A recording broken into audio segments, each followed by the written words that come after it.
The Zorax delegation entered the Horizon's conference room with perfect geometric precision, their crystalline bodies refracting light across the walls in dazzling patterns. Captain Alina Reyes straightened her uniform and took a deep breath. First contact would define humanity's place among the stars. "We welcome you aboard the Earth vessel Horizon," she said, careful not to make any sudden movements that might startle beings whose society was built on predictable patterns. The lead Zorax, a towering formation of sapphire crystals arranged in a vaguely humanoid shape, produced a harmonic tone that the translation matrix interpreted. "Your escape tactics were unexpected. Our battle computers required 16 recalibrations to understand what occurred." Science Officer Devra Patel studied her readings while the diplomatic exchange continued. The crystalline beings communicated through vibrations that traveled through their silicon-based structures, producing sounds like wind chimes in a hurricane.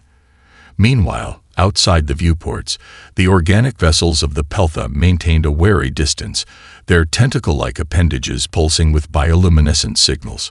"They're communicating," Patel whispered to Lieutenant Commander Jackson. "The Peltha ships are exchanging information about us." Jackson frowned.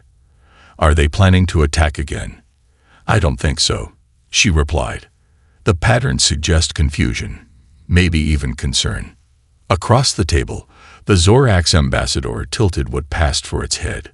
"Your species possesses no unified consciousness like the Peltha. You lack our computational precision. Yet you function effectively as a unit when required, and individually when advantageous. This adaptability is not within our experience." Reyes chose her next words carefully. "Humans have always thrived by adapting to new challenges. It's in our nature to find creative solutions."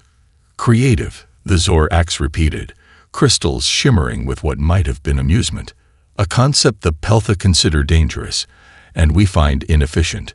Yet you survived our combined firepower through this creativity."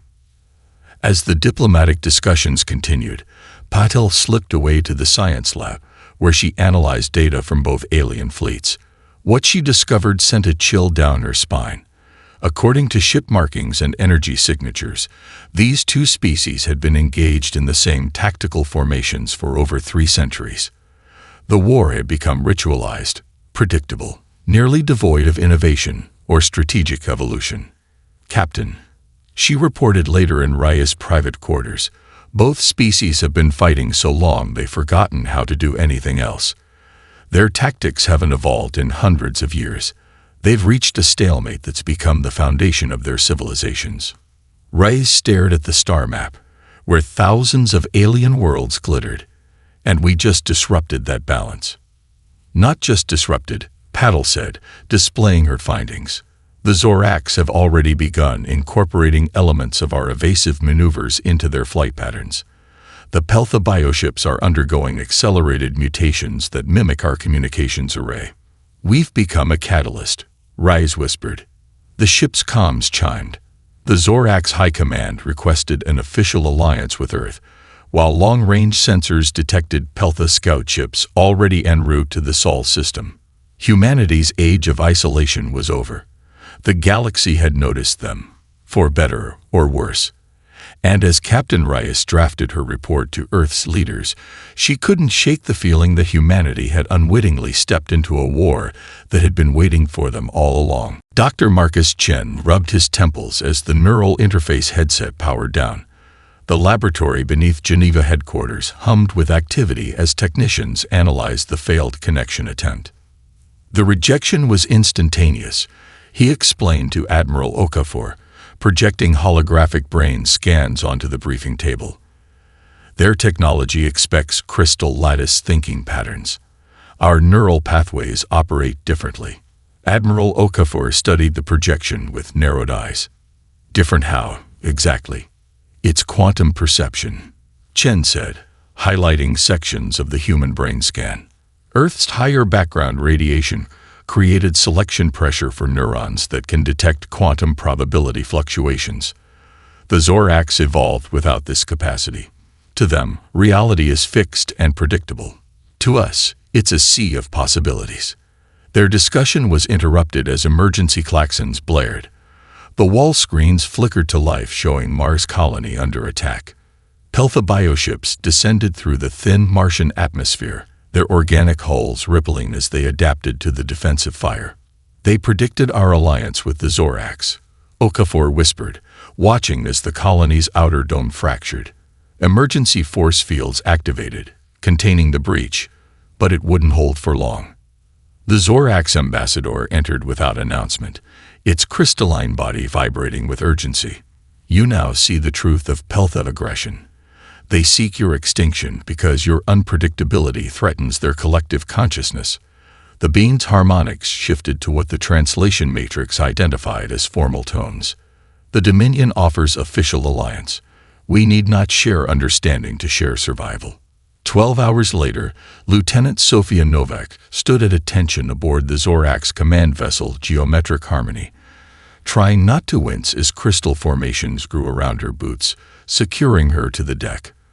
Around her, Zorax commanders plotted the defense of Europa Station with mathematical precision. The Peltha will approach from these vectors. The Zorax fleet commander chimed, crystal appendages indicating perfect formation lines on the tactical display. Our response will follow standard counter pattern Sigma 12. Sophia cleared her throat. Commander, with respect, the Peltha have adapted to Sigma 12 in previous encounters. They'll expect it. The crystalline being vibrated with what the translator called dismissive certainty. Pattern Sigma 12 is optimal. Your species' chaotic suggestions would reduce efficiency by 6.2%. When the Peltha attack came, it precisely countered Sigma 12, just as Sophia had predicted. The Zorax formation splintered under concentrated fire, their ships unable to improvise as organic Peltha vessels adapted mid-battle. This is Lieutenant Novak to all Earth fighters. Sophia broadcast. Breaking protocol. Disregard formation orders. Implement chaos protocol. Her squadron broke away, executing random vector changes every 17 seconds, a pattern too irregular for the Peltha hive mind to predict. Sophia piloted her craft directly into the Peltha command cluster, weapons firing in arrhythmic bursts that confused the bioship's defensive algorithms. The Zorax flagship, moments from destruction, found itself in a sudden clearing as confused Peltha ships scattered under the humans' unpredictable assault. 3 days later, Sophia stood before the Zorax Supreme Commander, expecting court-martial for insubordination. Instead, the massive crystalline entity vibrated slowly, producing tones of reluctant acknowledgement. Your intuition defies our models, it admitted, yet results cannot be denied. We have begun integration of human tactical advisors into all fleet operations. As Sophia left the chamber, she noticed something unprecedented. Zorax formations had begun incorporating slight, deliberate asymmetries into their structures. The rigid species was beginning to adapt, one small imperfection at a time. Chief Engineer Hiroshi Tanaka hurled his tablet across the bunker in frustration. 3 months of work, and the modified Zorax weapons still failed against advanced Peltha shields. The alien technology was elegant but utterly predictable, exactly like its creators.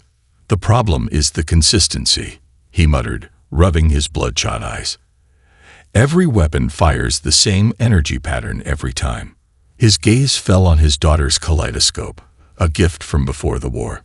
Micah had left it during their last visit before evacuating to the lunar colonies. He picked it up, peering through the eyepiece and turning the cylinder. Patterns shifted and transformed, never repeating exactly. That's it, he whispered. Tanaka worked for 72 hours straight, modifying the crystal resonators in the Zorax weapons to produce constantly shifting energy signatures. When the Peltha attacked the Jupiter defense platform 3 days later, their adaptive shields failed catastrophically, unable to synchronize with energy patterns that never repeated. The human modifications defy our modeling algorithms, admitted the Zorax weapons master, its crystalline form vibrating with what might have been admiration. Your species introduces chaos as a tactical advantage. Meanwhile, on Europa's frozen surface, Colonel Jackson, and his 30 Marines huddled in the shadow of an ice ridge. Their breath frosted in the thin atmosphere inside their helmets as they watched Peltha bioships land nearby. "Remember," Jackson whispered over the comm, "these aliens have never faced projectile weapons. Their defenses are calibrated for energy signatures." The Zorax commander had laughed, or what passed for laughter among the crystalline beings, when Jackson requested traditional firearms instead of energy weapons. "Primitive kinetics are inefficient," it had chimed dismissively. Now, as the Peltha scouting party emerged from their ships, writhing masses of tentacles and sensory organs moving with perfect coordination, Jackson gave the signal. The Marines opened fire with modified railguns. The hypersonic slugs tore through the Peltha without triggering defensive countermeasures. The hive mind couldn't process the attack fast enough to adapt. Within minutes, the entire Peltha outpost was neutralized, their communication node destroyed before it could warn the fleet. The Zorax High Command viewed the battle recordings in complete silence. Finally, the Supreme Commander's crystalline form vibrated decisively. "Summon all human military advisors. Integration will begin immediately." Across the solar system, humanity's unpredictability changed the course of the war. Zorax ships began incorporating randomized maneuvers. Weapon systems implemented variable energy patterns. Victory followed victory as the Peltha struggled to adapt to strategies they couldn't predict. Then, without warning, a new ship appeared in Earth orbit. Unlike the crystalline perfection of Zorax vessels or the organic asymmetry of Peltha bioships, this craft was a seamless blend of biology and technology, living metal that pulsed with internal energy. President Chen stood in the United Nations Assembly Hall, watching the transmission from the strange vessel. The being on screen had a humanoid torso that flowed into mechanical tentacles, its skin a metallic sheen that rippled like liquid. "We are the K-Lyri," it announced, voice resonating with multiple tones. "We have observed your species with great interest. The Zorax see you as useful tools. We offer true partnership instead." As the transmission ended, President Chen looked to the Zorax ambassador standing rigidly in the corner of the chamber. Its crystalline surface revealed nothing, but the tension was palpable. Humanity suddenly had options and leverage. Dr. Marcus Chen ran his fingers along the crystalline walls of the archive chamber, marveling at how each facet contained millions of data points stored in molecular arrangements. The Zorax had granted him unprecedented access, the first non-crystalline being ever permitted within their sacred knowledge repository. "Your adaptation protocols are most efficient," his Zorax guide chimed, leading him deeper into the geometric labyrinth. "Humans have proven more valuable than initial projections indicated." Chen smiled politely, though something in the Zorax's harmonics troubled him. 6 months of working with the crystalline beings had taught him to detect subtle vibrations that their translators didn't capture. "I'm honored by your hospitality," he replied, following the alien down a spiraling corridor that seemed to fold impossibly upon itself. Humanity values the knowledge exchange. His guide eventually left him alone at a research terminal. Chen began his authorized study of Zorax population demographics, searching for shared biological markers that might help improve human-compatible interfaces. Hours into his research, a system notification flashed across his screen. A translation matrix update had completed installation. Curious, Chen navigated to the communications archive to test the new parameters. A restricted channel appeared unexpectedly in his search results, probably a glitch in the permission system. He hesitated, then opened it. Crystalline voices filled the chamber, accompanied by translation text. The human element introduces unpredictable variables that threaten galactic stability. Agreement reached with Peltha Central Mind. Containment protocols will initiate after Jupiter defensive line is secured. Estimated human casualties. Acceptable. Survivors will be more manageable without military leadership. Chen's blood ran cold. He quickly downloaded the evidence to his personal device, heart pounding as he realized what he'd discovered. The Alliance had been a sham. Earth was being positioned for betrayal once its usefulness ended. Security alarms blared throughout the facility. Chen ran, ducking into maintenance passages as crystalline security forces converged on the archive chamber.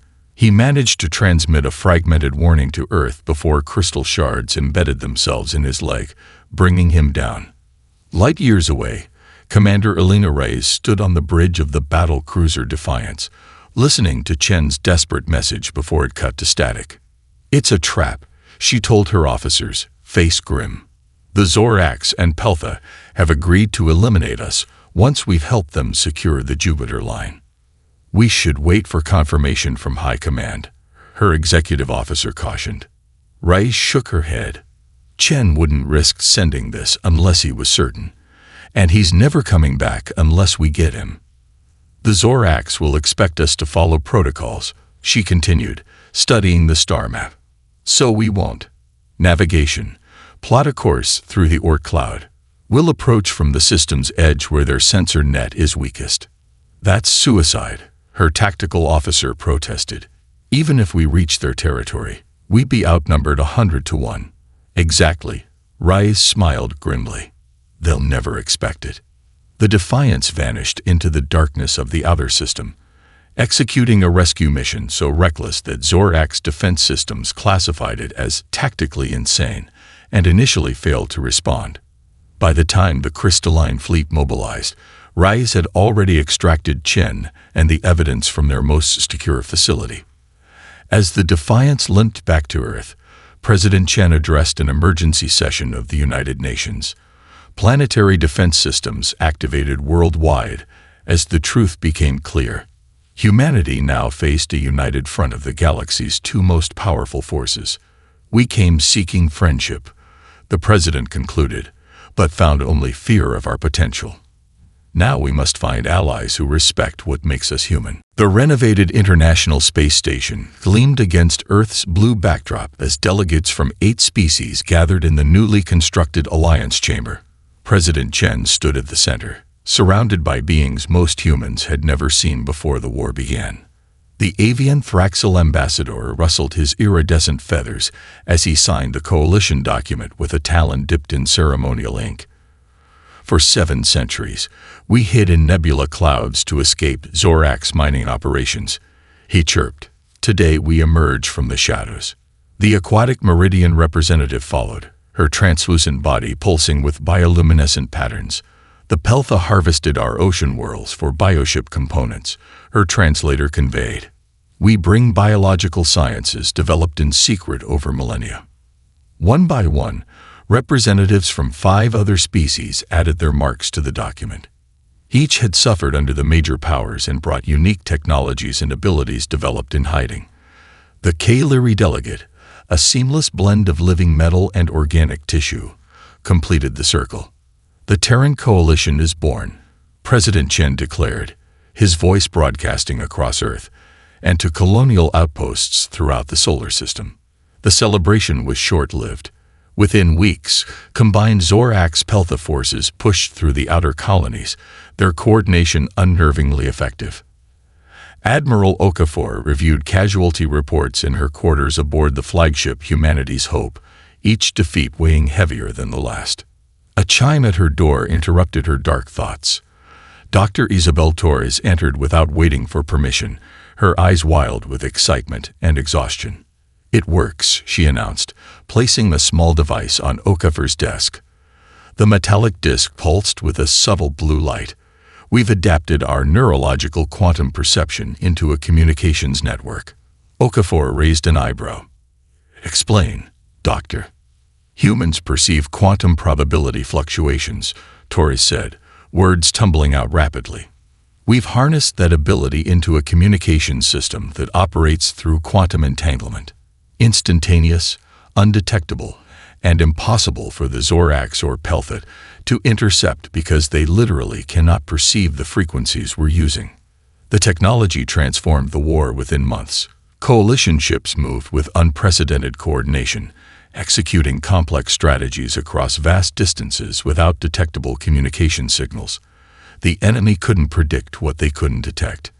At the Battle of Proxima Centauri, Admiral Okafor implemented Operation Thunderstrike, coordinating 300 ships through the quantum network. The fleet split into 17 battle groups that seemed to operate independently until the critical moment when they converged simultaneously on different weak points in the enemy formation. Impossible. The captured Zorax commander vibrated when interrogated about the defeat. No coordination could achieve such precision without detection. Meanwhile, Dr. Torres worked with Meridian biologists to create another breakthrough: harmonic pulses that temporarily fragmented the Peltha hive mind. During the Battle of Ta City, Peltha bioships suddenly turned on each other in confusion as their unified consciousness shattered into individual awareness. The Zorax High Command convened an emergency session to discuss the humanity problem. Deep within their crystalline citadel, the Supreme Commander's surface patterns displayed extreme agitation.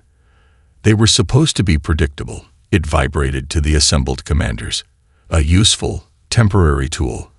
But they keep evolving, adapting faster than any natural species. Each defeat makes them stronger, more unpredictable. A junior commander vibrated hesitantly. Perhaps we should consider their terms for peace. The chamber erupted in discordant harmonics at the suggestion.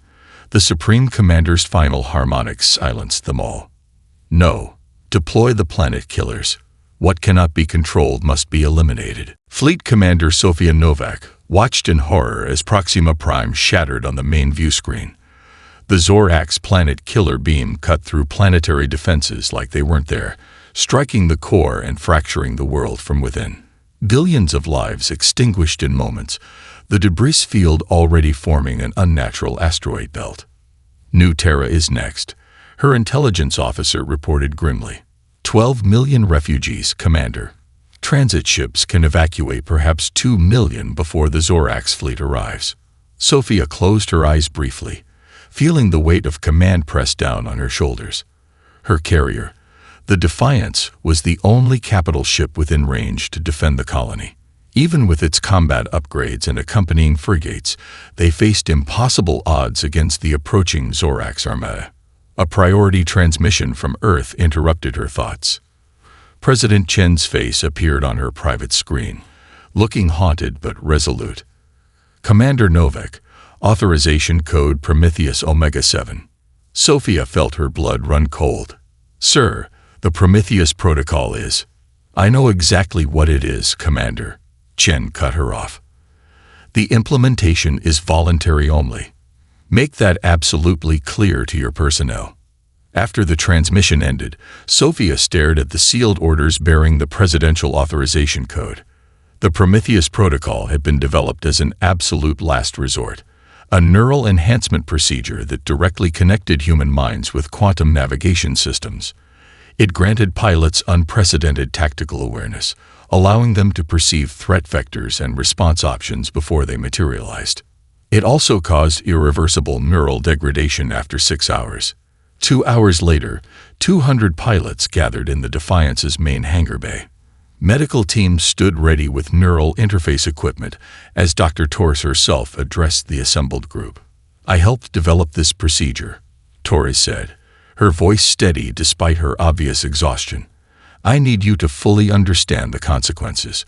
You will experience perfect tactical awareness for approximately 6 hours.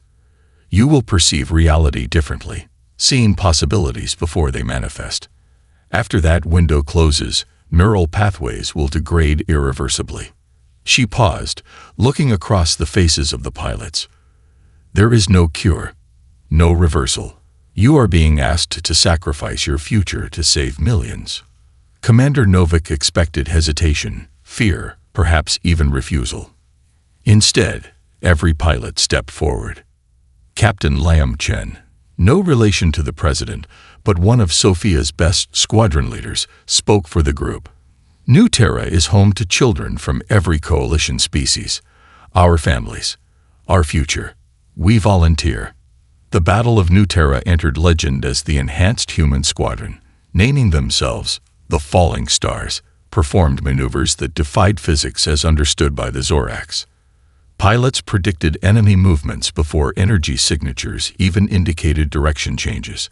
They intercepted weapons fire along vectors that only became apparent after the shots were fired. Most remarkably, the squadron penetrated the Zorax flagship's supposedly impenetrable defenses, detonating its planet-killer weapon while still aboard. The resulting explosion destroyed a third of the enemy fleet and created a temporary spatial distortion that allowed the evacuation ships to escape undetected. From his office on Earth, President Chen watched the recorded footage of the squadron's final transmission.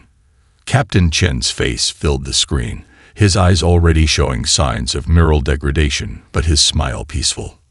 "Worth it," was all he said before the transmission ended in static. On the bridge of a Peltha high ship, something unprecedented occurred. A thought rippled through the collective consciousness, echoed and amplified by billions of connected minds. These humans sacrifice themselves willingly for others unlike themselves. This concept requires examination. Dr. Isabel Torres removed her protective gloves as the ancient K-Lyri console hummed to life. The subterranean chamber, buried for eons beneath the crystalline surface of the K-Lyri homeworld, glowed with soft blue light that seemed to pulse in rhythm with her heartbeat. "These DNA sequences cannot be coincidence," she whispered to K-Lyri archaeologist Vexilon, who extended a biomechanical tendril toward holographic displays showing genetic patterns from every known sentient species. "We suspected for generations," Vexilon replied, its voice a harmonic blend of organic vocalization and synthetic tones, but confirmation required your human perspective. The chamber suddenly brightened as the central console projected a figure composed of pure light, a being with features that seemed to blend aspects of all known species into something both familiar and utterly alien. "We are the architects," the figure announced in a language Torres somehow understood despite never having heard it before. "And you are all our children." The message continued, explaining how the architects had seeded the galaxy with life billions of years ago, crafting each sentient species with specific traits and purposes. The Zorax embodied order and precision.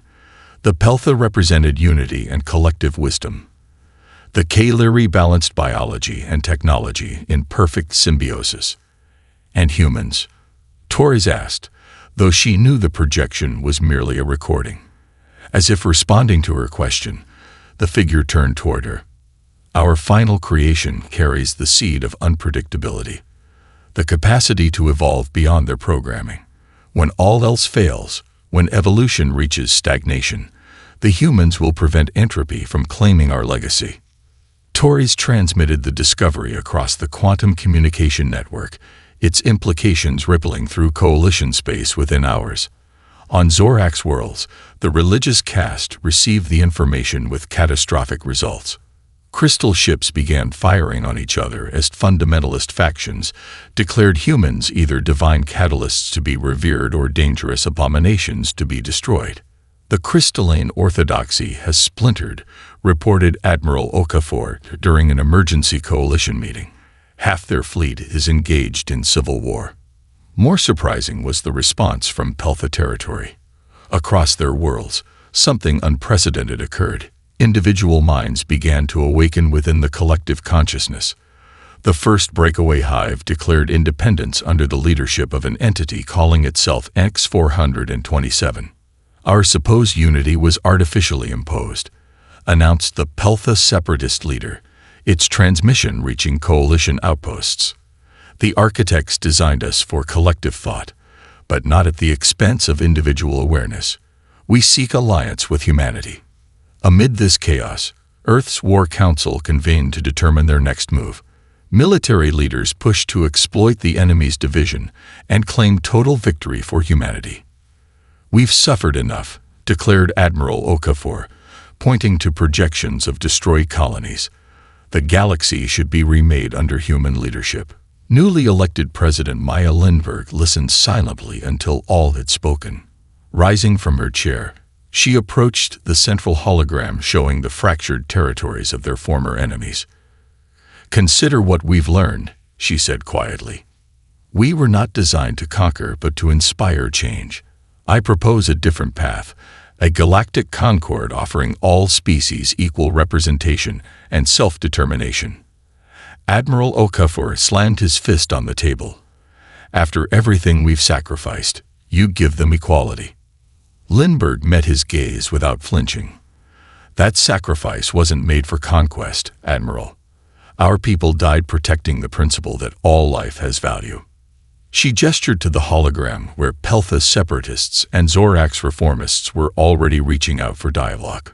That's our true strength, not our weapons or unpredictability, but our capacity to imagine a future where differences become strengths instead of reasons for war. Sunlight streamed through the crystal and living metal dome of Unity Station as delegates from 27 species gathered for the signing of the Galactic Concord.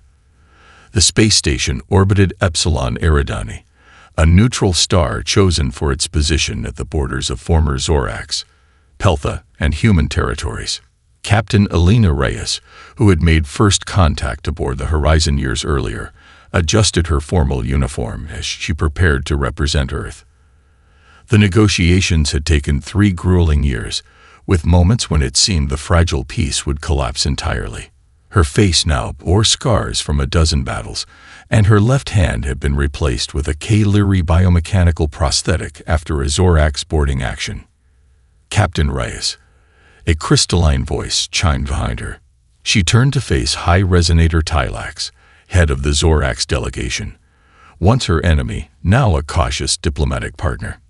You appear concerned, the crystalline being observed, its surface patterns shifting in what Reyes had learned to recognize as curiosity. She smiled faintly. I'm wondering if this will last, if we've truly found a way forward together. The Zorax vibrated thoughtfully. For 7 million cycles, we believed perfect order was the ultimate goal of existence.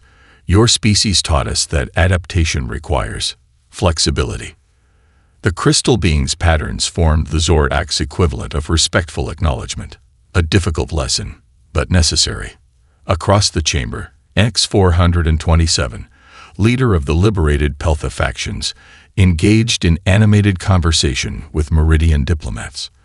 The former hive mind species had developed a new form of governance they called diverse unity, maintaining their biological connections while encouraging individual thought and creativity. The K-Leary representative signaled that it was time. Delegates took their positions around the circular table as billions watched the broadcast across the galaxy. Elena stepped forward, feeling the weight of history as she addressed the assembly. We came to the stars as explorers, became warriors by necessity, but our true destiny is as bridge builders, she declared. Today we establish not a human empire, but a concord of equals. Our differences are not weaknesses to overcome, but strengths to be shared. One by one, representatives signed the document. The Zorax delegate hesitated briefly before adding its crystalline signature, its surface patterns revealing inner conflict. Later, Elena found the being studying Earth's historical records on constitutional democracy. Your species developed governance systems that balance order with adaptation, it observed. Perhaps perfect order is less valuable than perfect adaptation. 5 years after the signing, Dr. Marcus Chen, walking with a cane from injuries sustained during his captivity, led the first multi-species class at Unity Academy. Students from across the galaxy studied together, former enemies now colleagues. A young Zorax student raised a crystalline appendage during Chen's lecture on galactic history. Professor, if humans were designed to change the galaxy, does that mean you rule us now? Chen smiled, pointing to a painting on the wall, a rendering of Earth created by a Peltha artist, showing the blue planet through alien perception. The greatest power isn't forcing others to follow your path, he replied. It's inspiring them to find their own. That's how humans rose above all, not by conquering the galaxy, but by awakening it. The students' crystals formed patterns of deep contemplation, a trait no Zorax would have displayed before contact with humanity. Outside the viewports, ships from dozens of worlds moved in harmonious traffic patterns, their designs blending cultural elements as ideas flowed freely across species boundaries for the first time in millions of years. The galaxy had been stagnant. Humanity had made it live again.